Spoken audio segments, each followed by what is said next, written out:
Juan capítulo 15. Nos habla el Señor Jesús. ¿Y qué nos dice? Nos habla de que Él es la vid. ¿Y nosotros qué somos? Bueno, vamos a ver. Juan capítulo 15 y vamos a comenzar en el versículo 1 al versículo 7.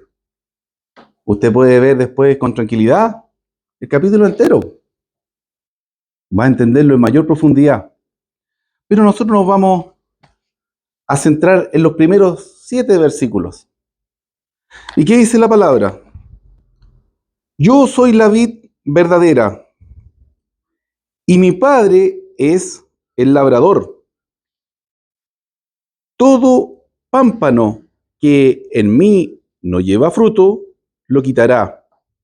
Y todo aquel que lleva fruto, lo limpiará para que lleve más fruto. Ya vosotros estáis limpios por la palabra que os he hablado.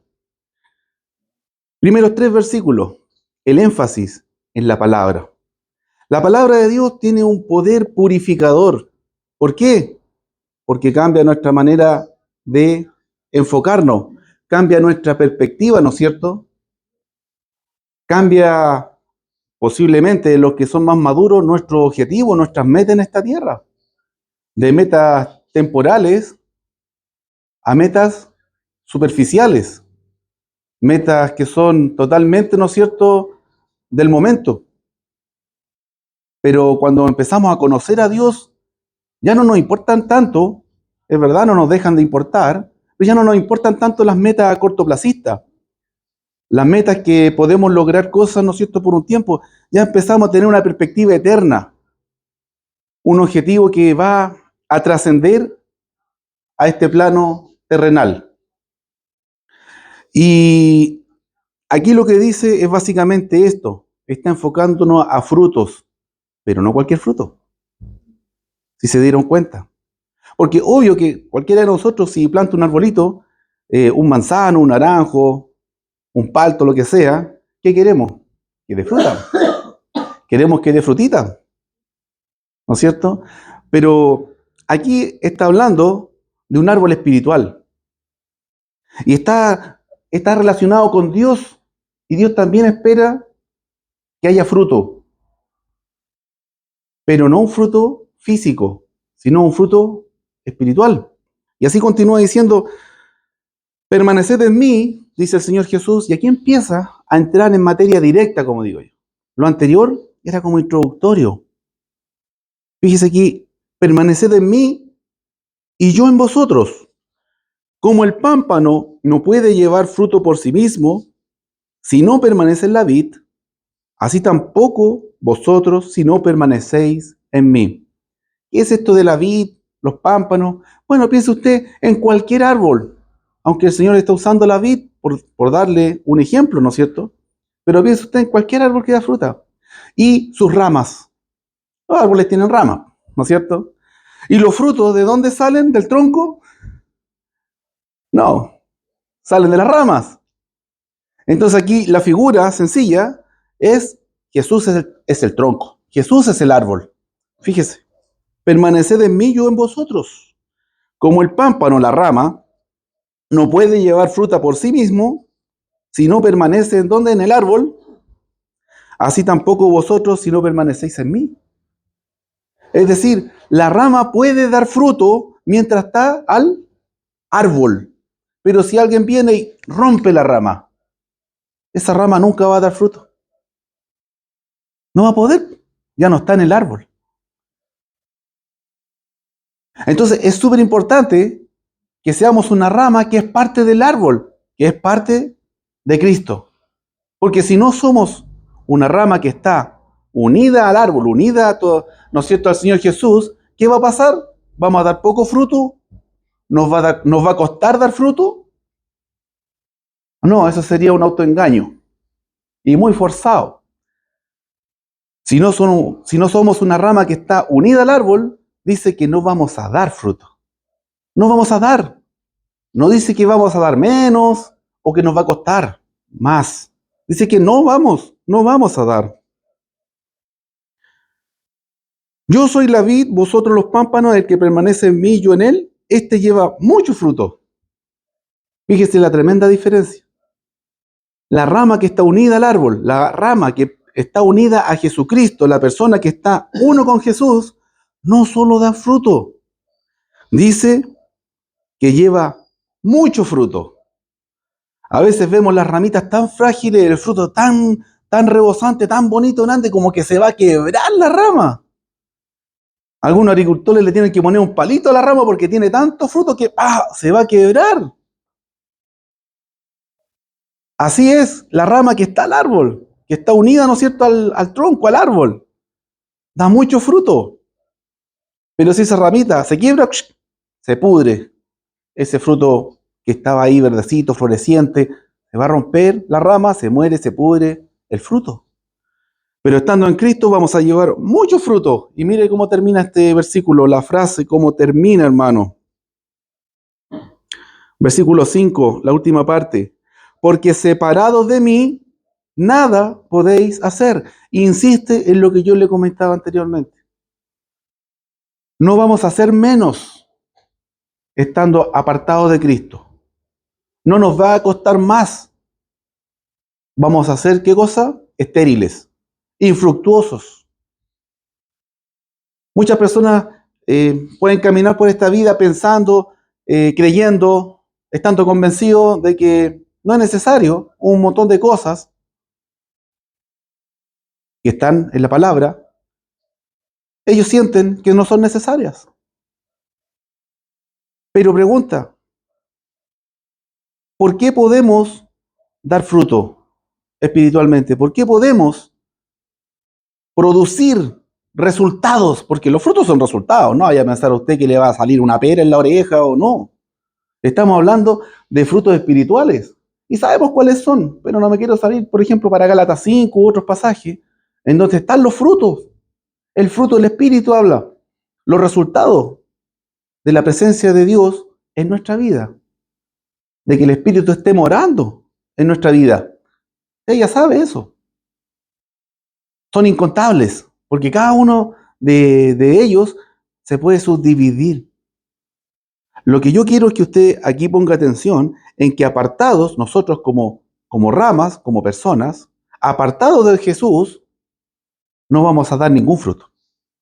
Aunque pensemos que nuestra vida va bien, o ha ido bien, o va a ir bien, humanamente sí, puede tener mucho éxito en lo material, en lo económico. Pero va a llegar un día en que vamos a estar delante de Dios y nos va a pedir cuentas. Y en pocas palabras, ahí están los frutos que se van a manifestar. Como decía el Señor Jesús, mire, no se maten trabajando en este mundo por tesoros que alguien se los va a venir a robar o simplemente se pueden destruir.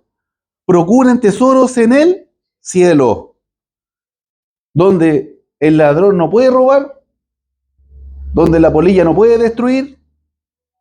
Son tesoros eternos, son frutos que van a permanecer. Esos tesoros, esos frutos, solamente los podemos generar siendo ramas unidos al árbol, siendo personas unidas a Cristo. Fuera del árbol, nosotros podemos pensar que somos muy fructíferos, que tenemos mucho éxito, y quizás terrenalmente puede ser.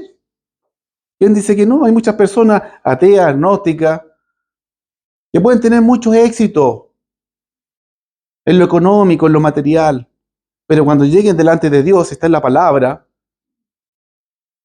no van a tener ni un fruto. Y usted sabe lo que pasa con el árbol que no da fruto. Para lo único que sirve, según la Escritura, y usted puede ir ahí, es para leña. Por eso está la figura del infierno. ¿Qué hiciste con la vida que te di? Va a decir Dios. ¿Cómo agradeciste la muerte de mi hijo en aquella cruz? Indiferente. Perfecto. Bueno, antes de que mi hijo fuera a morir al mundo, Tú ya estabas en el infierno. Él fue a darte una oportunidad para salir de ahí. Esa es la verdad. Porque nuestra caída como humanidad empezó allá en el huerto hace harto tiempo. Y lo que se nos da divinamente por medio de Jesús es una segunda oportunidad. Y como dice el dicho, segunda y última oportunidad. Se lo han dicho en el trabajo, el profesor lo pilló copiando. Primera y última oportunidad, segunda y última oportunidad, un uno. O en el trabajo, lo pueden pillar robando, lo pueden pillar haciendo mañas. Primera, segunda y última, despedido. Bueno, aquí estamos hablando de algo más grave. Nuestro destino eterno. Nuestra eternidad con o sin Dios. Con Dios es el cielo. La eternidad sin Dios es el infierno. Entonces, ¿qué imprescindible? Porque es más que importante. Hay muchas cosas importantes, pero no todo es imprescindible. Aquí estamos hablando de algo imprescindible. Dar fruto. Y para poder ser ramas que dan frutos, tenemos que estar en el árbol. Si no, ramas estériles que solamente sirven para hacer leña, para dar calorcito. ¿Qué más dice? Versículo 6. El que en mí no permanece, ese es el énfasis, por si no se ha dado cuenta, permanecer en Cristo. El que en mí no permanece será echado fuera como pámpano y se secará, los recogen y los echan al fuego que arde. Confirmado. Versículo 7. El último que vamos a ver. Muy interesante, ¿verdad? Bueno, usted puede ver el capítulo entero. Versículo 7. Si permanecéis en mí y mis palabras permanecen en vosotros, ya, ¿ves? No es literal. No somos ramas que tenemos que estar ahí movidas por el viento literalmente, no. Somos personas, somos ramas vivas. ¿Y por qué podemos ser ramas vivas? Porque permanecemos en las palabras del Señor. Porque la palabra de Dios es vida. Porque no solo de pan vive el hombre, sino de toda palabra que sale de la boca de Dios. Por eso hay muchas personas que no se alimentan espiritualmente y tienen un tremendo vacío espiritual. ¿Usted ha sentido fatiga? Yo sí, muchas veces. Un día pasado largo sin comer, uno siente aquí un círculo, un vacío, como que puede ver para el otro lado. ¿Ha tenido hambre alguna vez? Yo creo que sí. ¿No es cierto? Se le quedó el almuerzo en la casa, o donde anda, chuta, no hay dónde comprar nada. Usted tiene plata, tiene dinero, pero nadie vende nada. Y toca esperar la tarde o la noche. Crecen las uñas y los dientes. El hambre es fuerte. ¿Y cómo lo podemos entender a la luz de esto? La palabra de Dios es el alimento para el espíritu. Podemos nutrir nuestra mente, nuestro cuerpo con todo, con filosofías, con autoaprendizaje, con muchas cosas. Literatura interesante, de hombres inteligentes, con un nivel intelectual elevado, coeficiente astronómico, pero ¿sabe? Estamos llenando solamente el cuerpo. El alma está muerta, vacía. ¿Por qué? Porque no somos una rama unida a Cristo, somos una rama estéril.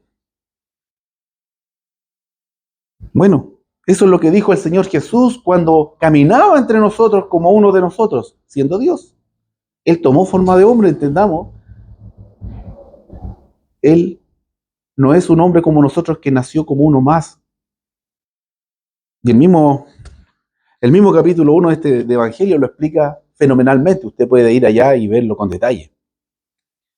Jesús es Dios mismo, parte de la divinidad creacional, que vino como uno de nosotros.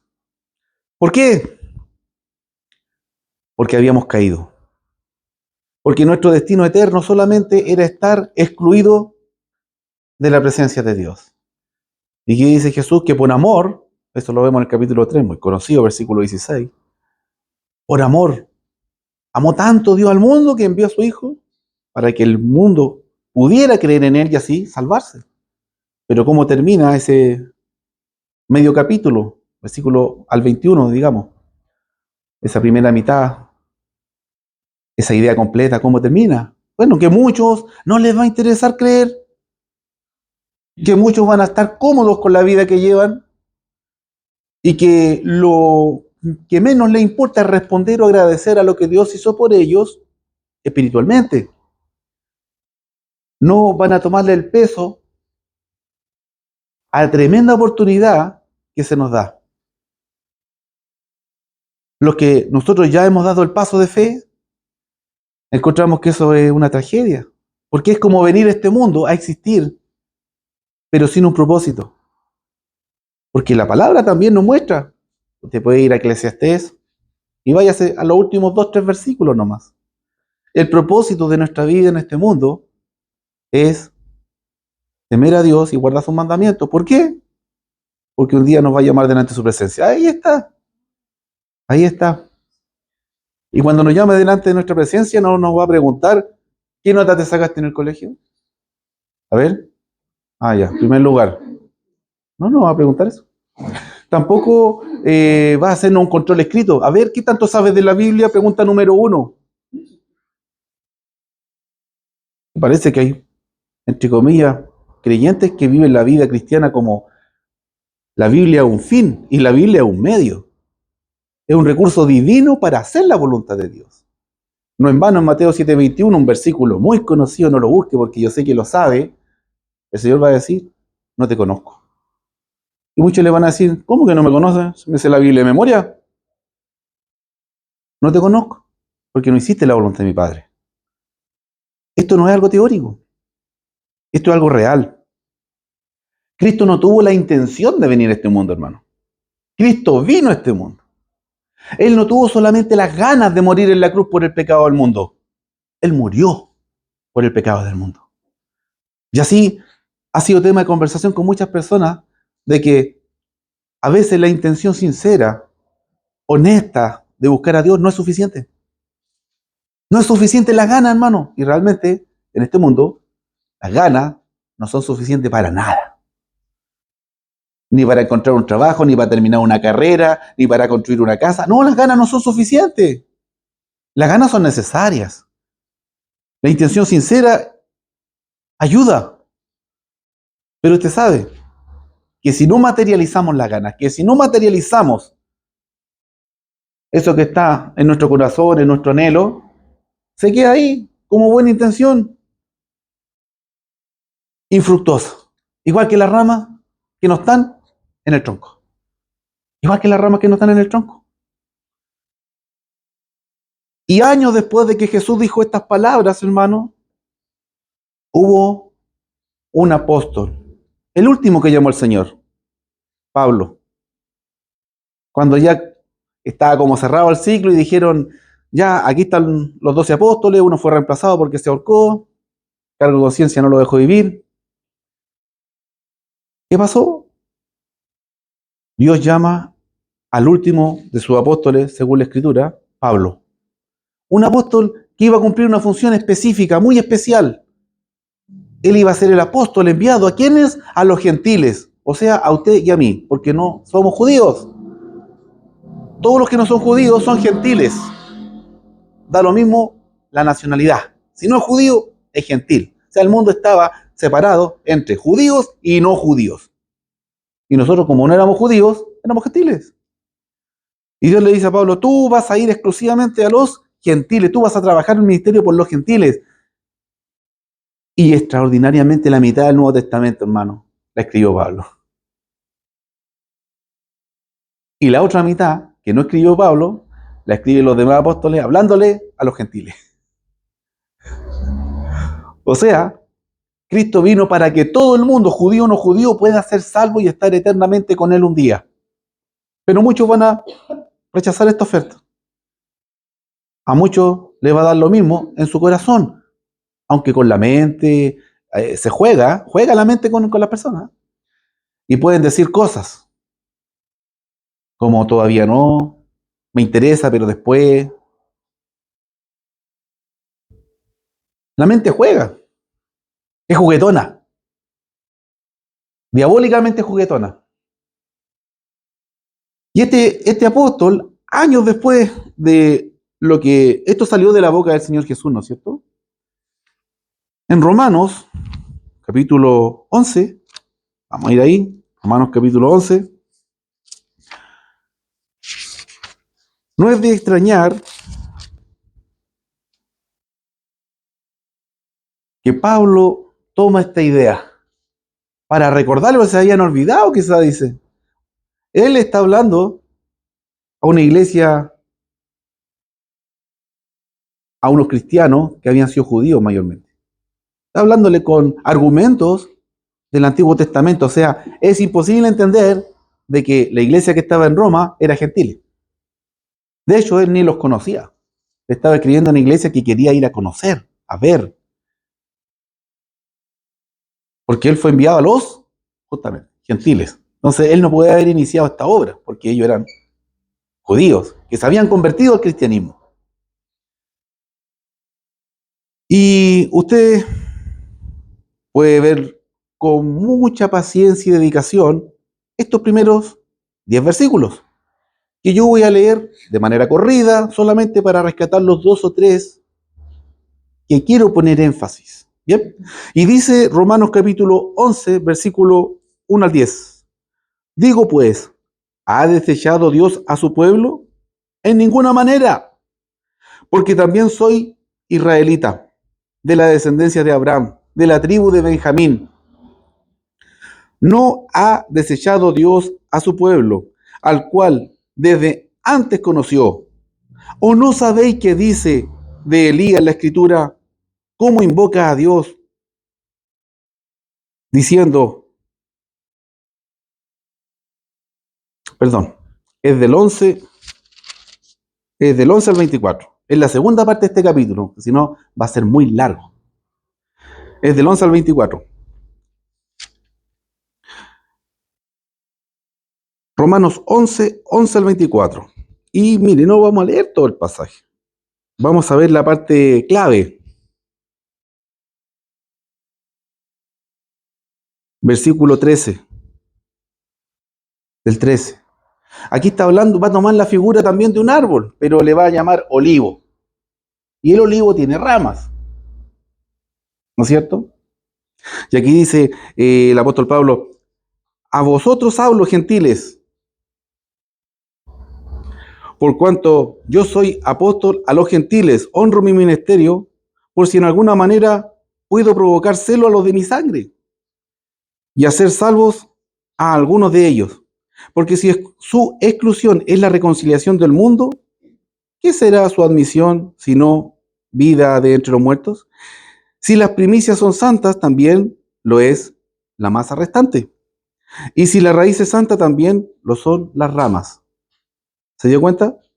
Es como en la idea anterior, decir, si el tronco, si el árbol es santo, las ramas también van a ser santas, bendecidas, fructíferas. ¿Bien?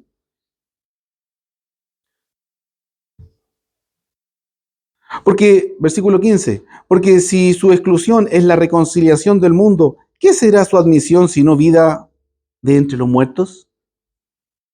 Es decir, en Cristo podemos pasar a ser de una rama estéril a una rama que da fruto. Versículo 17. Pues si algunas de las ramas fueron desgajadas y tú siendo olivo silvestre has sido injertado en lugar de ellas y has sido hecho participante de la raíz y de la rica savia del olivo, no te jactes contra las ramas.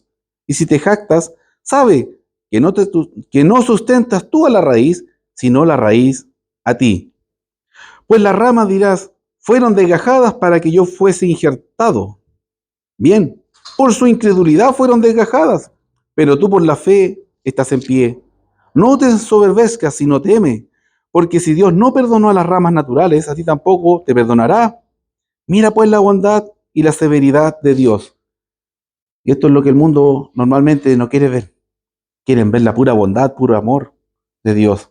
Dios no solamente es bondad y amor, también Dios es justo. También Dios es santo. No, es que mejor pensemos en Dios como bueno nomás. No, es que también Dios es justo. Cada uno de nosotros que ha padecido injusticia se ha visto en la obligación, estoy seguro, cada uno de nosotros se ha visto en la obligación de acudir a un abogado, a preguntar, a situaciones que lo descolocan y no tendría por qué estar viviendo, que porque no me pagaron, que porque me acusaron, y uno va al juez, ¿y qué espera? Justicia. O usted en ese momento diga, bueno, sí, es verdad, lo estafó, lo robó, la violó, pero perdónelo. No, uno espera justicia. Y ponga atención a esto. Dios, durante toda su vida y mi vida, durante toda su existencia y mi existencia, derrama su infinito amor. Pero en el día del juicio, cuando estemos delante de su presencia, Él va a derramar su justicia. Tristemente para muchos, dice la Escritura, no yo, el amor de Dios durante toda una vida no va a ser suficiente. A veces toda una vida es muy poco tiempo para que las personas se vuelvan a Dios. Tristemente tenemos solo una vida según la palabra. Lo demás es engaño al diablo. Siguiendo con la idea, ¿en dónde quedamos?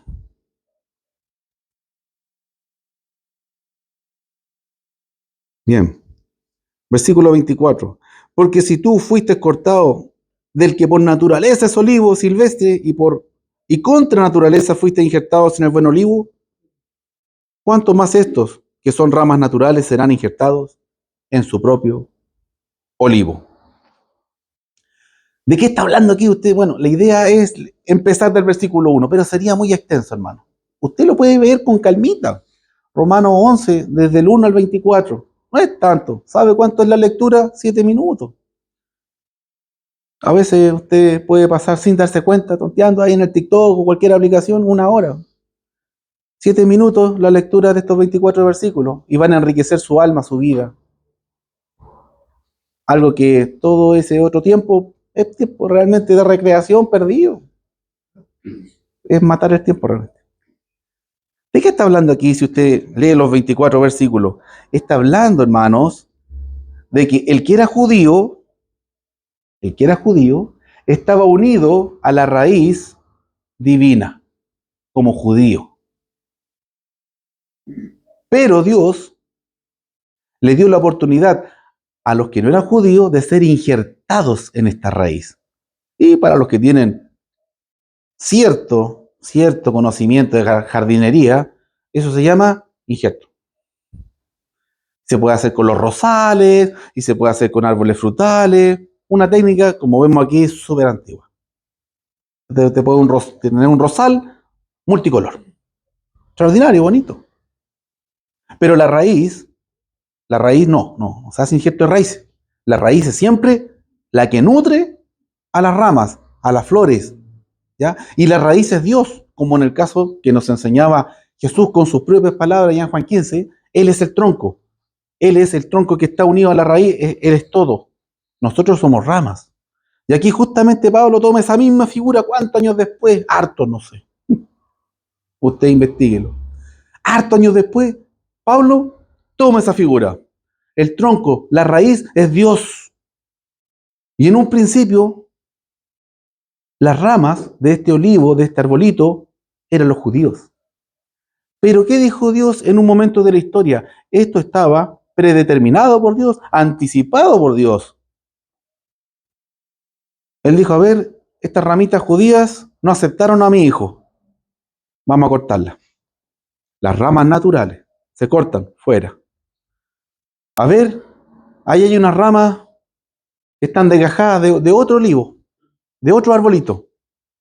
Las tomamos y las ponemos en el tronco, en la raíz, que es Dios. Las ramas naturales cortadas mueren. Siento las naturales, los judíos, que rechazan a Jesús. Pero los gentiles, siendo ramas ajenas, extrañas, son de alguna manera adoptadas como parte de las ramas naturales y viven. Entonces, No son las ramas las que sustentan a la raíz, dice el pasaje. Si es que se dio cuenta, lo dice. No son las ramas las que sustentan a la raíz. Es la raíz la que sustenta a las ramas. ¿Y hubieron judíos que aceptaron a Cristo? Sí, hubieron muchos judíos.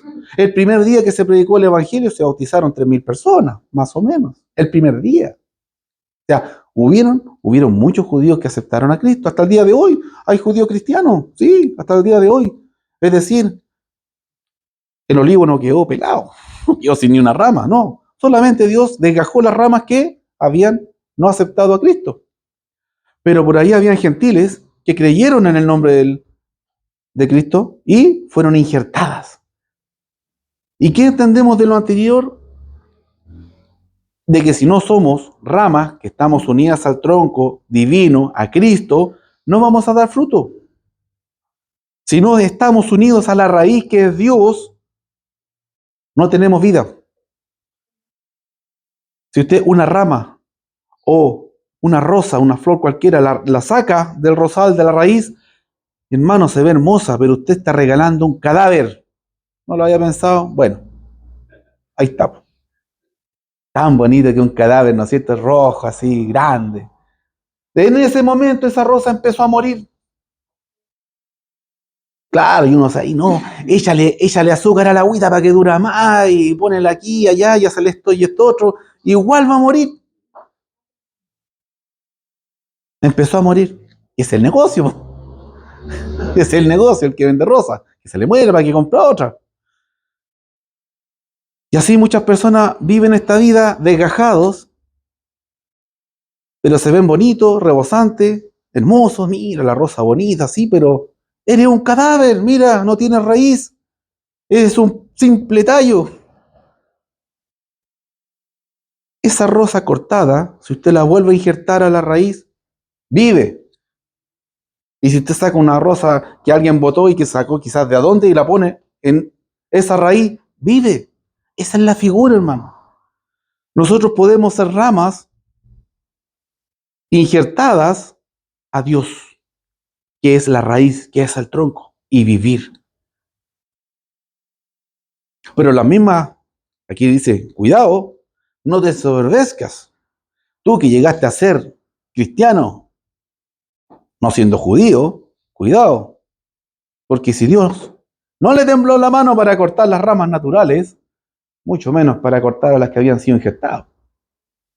¿Cierto? Teme. Como dice el mismo apóstol a Timoteo, que tiene que cuidar la salvación con temor, con temblor. ¿Ah? Sí, porque es verdad, la salvación no se pierde. ¿Sabe por qué? Porque nunca la ganó. ¿Cuánto le costó la salvación a usted? ¿Cuánto pagó? Entonces, un mal concepto, la pregunta ya está mal hecha. No podemos perder algo que no hemos comprado, pues, hermano. Claro que la salvación no se pierde, si nunca la compramos. La salvación se acepta o rechaza. Eso es lo bíblico, eso es lo teológico, lo correctamente entendible a la luz de la palabra de Dios. La salvación es algo que aceptamos o rechazamos. Muchas personas que hoy están rechazando el mensaje de salvación, el día de mañana pueden aceptarlo y van a ser ramas que van a ser injertadas en el tronco divino. Y muchos que hoy pueden estar caminando como creyentes, el día de mañana se pueden retractar, pueden desertar de este caminar y van a ser ramas cortadas de esta raíz divina. Entonces, la salvación no es algo que compramos, ni algo que ganamos. Entonces, si no la compramos ni ganamos, ¿por qué hay gente ignorante que propone si la salvación se puede perder? Si nunca tú la lograste por ti mismo, fue un regalo de Dios y como todo regalo lo podemos aceptar o rechazar. Podemos decir, no, no, no, no, no, gracias. De hecho, hay un antecedente, y esto es como una curiosidad, hay un antecedente de un hombre sentenciado a muerte en Estados Unidos que fue indultado, él estaba condenado a muerte, iba a morir, y el presidente le dio un indulto. ¿Y sabe lo que hizo este hombre? Lo rechazó. Murió. Búsquelo. Es real. Triste. Sí, uno puede decir, ¡ay, qué tonto! Yo creo que tonto es poco, pero bueno. ¿Cuánto más tonto entonces? Alguien que está rechazando el indulto divino, pues, hermano. Si estamos sentenciados a la muerte eterna, al castigo eterno, excluidos eternamente de la presencia de Dios. ¿Por qué? Porque hemos hecho no una o dos, sino toda una vida de cosas en contra de la voluntad y el deseo de Dios. Todos los días hemos pecado. Todos los días cometemos errores. ¿Y qué propone Dios de indulto? ¿Y qué dice la mayoría de la gente? No quiero. Y encontramos tonto al que rechazó el indulto presidencial. ¿Cómo tenemos que encontrar a los que rechazan el indulto divino? No hay palabra. Y para terminar, hermano, vamos a ir a Gálatas capítulo 3. Gálatas capítulo 3. ¿Cómo podemos ser parte de esta raíz divina? ¿Cómo podemos ser ramas que están unidas al tronco que es Cristo? Versículo 25. Vamos a leer 4 versículos para terminar esta reflexión. Fíjese. Gálatas capítulo 3, versículo 25. Que también la idea sería que leyera desde el versículo 1 para que entendiera el contexto y todo, ¿no es cierto? Yo le puedo resumir en que lo presentado en el mensaje hasta acá resume un poco lo que está antes que esto, pero si usted lo lee, lo va a entender mucho mejor. Le dejo la invitación. Yo voy a leer solo estos últimos 4 versículos del capítulo. Y dice así, Gálatas capítulo 3, versículo 25 al 29. Pero venida la fe, ya no estamos bajo ayo, pues todos sois hijos de Dios por la fe en Cristo Jesús. En pocas palabras le está hablando a quienes, a los que por la fe en Cristo Jesús han llegado a ser hijos de Dios. Usted sabe el dicho popular, porque no es bíblico, es un dicho popular, de que todos somos hijos de Dios. Eso es mentira. No está aquí. Nacemos como hombre o mujer en este mundo por la voluntad de un hombre y una mujer. Pero nacemos como hijos de Dios por voluntad propia. Es una decisión que tomamos. Es una decisión en el regalo de Dios, que es la adopción divina. Pasamos a ser hijos de Dios en un momento de nuestra vida. ¿Cuándo? Dice aquí. Lo acabamos de leer. Por medio de la fe en Cristo Jesús. Por medio de la fe en Cristo Jesús podemos llegar a ser hijos de Dios, según el versículo 25 y 26. Eso significa que todos los que no han aceptado la fe en Cristo Jesús no pueden ser hijos. Y eso está más explícito en Juan 1:12 y otros pasajes más, pero la idea aquí es que el apóstol le está escribiendo a los que ya han dado el paso de fe, ya han recibido el regalo de adopción divina. 27. Va a explicar en qué momento ocurre. Porque todos los que habéis sido bautizados en Cristo, de Cristo estáis revestidos. ¿Se da cuenta? Cuando nosotros hemos creído en Cristo Jesús yendo a las aguas bautismales, ¿qué ocurre? Hay un proceso espiritual, hay algo que obra Dios en la persona y se llama revestimiento en Cristo. Dios pone alrededor de esa persona una coraza espiritual, un sello que lo declara a él como un hijo suyo. Pero antes de eso, somos huérfanos espirituales. Usted puede tener mamá y papá terrenal, pero espiritualmente un huérfano. No es hijo, es huérfano. Y Dios quiere adoptarnos. Dios quiere darnos el indulto. Dios quiere injertarnos en el árbol divino. Pero podemos decir, no me interesa. No quiero.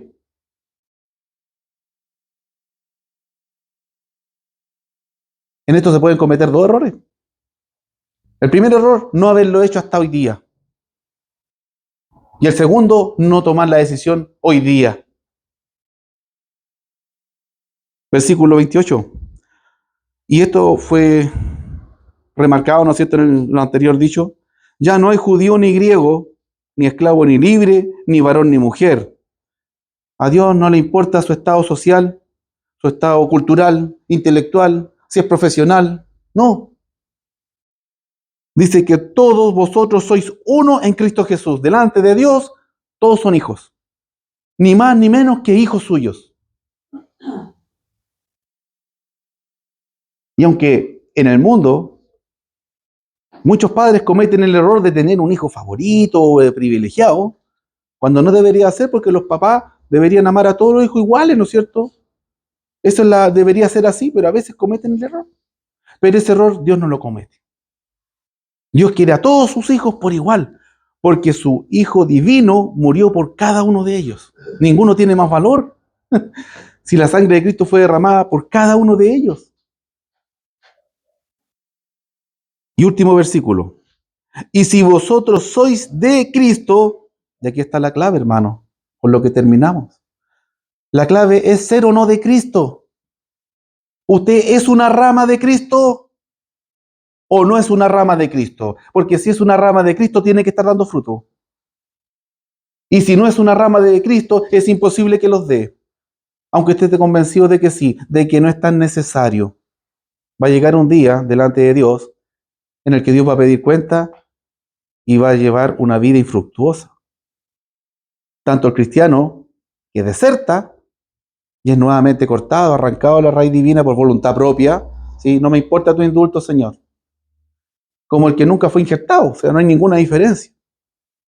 Si lo que hace la diferencia es ser parte del árbol divino, lo que hace la diferencia es estar injertado a la raíz divina. Y eso es lo que dice aquí. Vosotros sois de Cristo. ¿Por qué? Porque le está hablando en el versículo 26 a los que ya son hijos por haber creído en las aguas bautismales. Si no hay otra forma que la Biblia presente, no hay otra forma. Podemos inventar hasta que no es necesario. Pero cuando estemos delante de Dios, Él va a decir, sí, si era necesario, yo lo declaré. Y si vosotros sois hijos, dice, ciertamente el linaje de Abraham sois y herederos según la promesa. Y aquí una palabra poderosa, hermano. Herederos. Los que heredan no son los huérfanos. Son los hijos, amén, hermano. Los hijos son los que heredan. Usted, si es hijo, va a heredar. Pero si vive como un huérfano, el Señor ese día le va a decir, no te conozco. Porque no es suficiente bautizarse. Necesitamos vivir cada día del resto de nuestra vida como ese día. Como ese día. Y si no se ha bautizado, mucho peor. Porque es un huérfano. Pero Dios quiere adoptarlo. Dios ha querido adoptarlo toda su vida. Toda la vida suya, Dios ha querido injertarlo a su tronco divino. Pero es una decisión que Él no toma en contra de su voluntad. Dios es paciente, esperando toda una vida y no poniendo a uno, ni a dos, ni a tres. Dios ha puesto cientos de personas en la vida de cada uno de nosotros para que entendamos esto. Cientos de personas. Los que reciben herencia son los hijos. Nosotros decidimos si vamos a ser herederos o no de la vida eterna. La herencia no es algo por mérito, no sé si se había dado cuenta. Cuando los papitos mueren, los hijos reciben nomás. ¿Qué hicieron? Ahora, claro, si los papitos son pobres, los hijos heredan deuda. Pero algo heredan. Heredan, siempre se hereda algo. Nosotros aspiramos a que nos dejen alguna cosita. Pero hablando en serio, cuando hablamos de la herencia divina, es lo más grandioso. Pero necesitamos ser hijos. Si alguien no ha tomado esta decisión, necesita creer en Jesús como el Hijo de Dios, arrepentirse de cualquier falta delante de Él y expresar su deseo de bautizarse para pasar a ser un hijo de Él. Si esto está en su corazón, puede acercarse a mí o a cualquiera de los hermanos de la congregación y con gusto le ayudaremos. Amén.